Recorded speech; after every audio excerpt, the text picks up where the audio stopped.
అలా నడిచే స్థాయి కూడా లేదు ద్రౌపదికి. ఎందుకంటే మనసంతా కకలావికలం అయిపోయింది. హ్మ్. ఒకేసారి తన కుటుంబంలో తన కన్న కొడుకులు 5గురు పోయారు.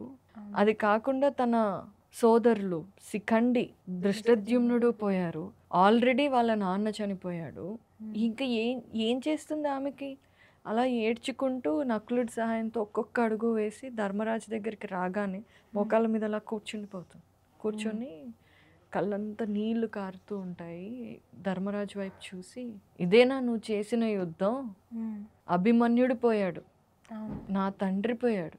ఇప్పుడు ఉపపాండవులు పోయారు. నా సోదరులు పోయారు. ఇవందరూ పోయిన తర్వాత నువ్వు రాజ్యాన్ని ఏలుతావా? హ్మ్. అసలు ఇంత ఘోరం జరిగేదాకా నువ్వేం చేస్తున్నావు? నీకు తెలీదా వీళ్ళని కాపాడాలి అని?" హ్మ్. అని నిలదీసినట్టు అడిగి, తర్వాత సడెన్‌గా ఉక్రోషం వస్తుంది.